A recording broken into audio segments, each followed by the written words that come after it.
સ્થાનિક સ્વરાજની ચૂંટણીને લઈને ભાજપે તૈયારીઓ તેજ કરી। રાજકોટ ભાજપ કમલમ કાર્યાલય ખાતે 2 દિવસ સેન્સ પ્રક્રિયા કરવામાં આવી છે। વિધાનસભા વાઇસ ચેર સેન્સ પ્રક્રિયા હાથ ધરાશે।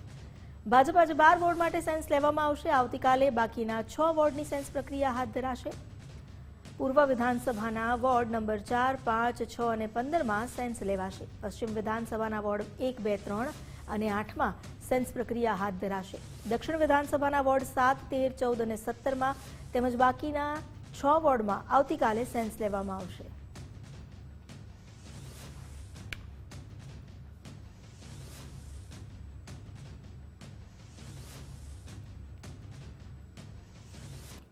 વધુ જાણકારી આપી રહ્યા છે સંવાદદાતા રહીમ લાખાણી। રહીમ, ભાજપ તરફથી જે સેન્સ પ્રક્રિયા 2 દિવસ માટે શરૂ કરવામાં આવવાની છે, શું વધુ અપડેટ છે આ સેન્સ પ્રક્રિયાને લઈને?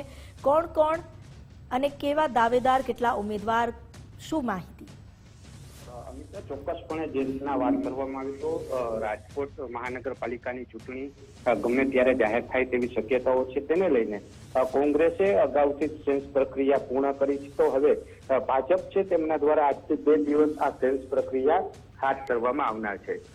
સૌથી મોટો સવાલ એ ઉત્પન્ન થઈ રહ્યો છે કે ભાજપ દ્વારા આ વખતે સેન્સ લેવા માટે પૂર્ણ આવશે તે કોઈના નામ જાહેર નથી કરવામાં આવ્યા, કારણ કે તેની પાછળનું કારણ છે કે અગાઉથી જ ભલામણોના દોર છે તે શરૂ થઈ જતા હોય છે ને તેના માટે થઈ આ વખતે નામ જાહેર નથી થયા। સીધે જ સેન્સ પ્રક્રિયામાં હાજર રહેવા માટે દાવેદારોને કહેવામાં આવ્યું છે। ભાજપના જે મહાનગરપાલિકાનું વોટ્સઅપ ગ્રુપ છે તેમાં જાહેર છે તે કરવામાં આવી છે। બીજી બાજુ જે ઉમેદવારો છે તેમને સાંભળવામાં આવશે, સાથે ટોળા સાથે ન આવવા માટેની ખાસ સૂચના છે તે આપવામાં આવી છે। દાવેદારોએ છે તે પોતે એકલા જ આવે તેવી વાત છે તે કરવામાં આવી છે। સાથે રાજકીય કારકિર્દીને લઈને પણ સવાલો કરવામાં આવ્યા છે। કેટલા વર્ષથી ભાજપ સાથે સંકળાયેલા છો, સ્થાનિક લેવલે પ્રભુત્વ કેવું છે, આ તમામ પ્રકારના મુદ્દાઓ સાથે આજની આ સેન્સ પ્રક્રિયા છે તે રહેવાની છે।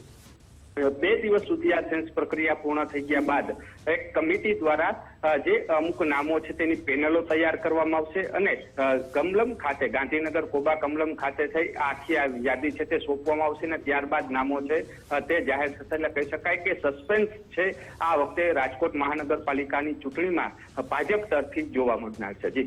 જી, આભાર આપનો જાણકારી આપવા માટે।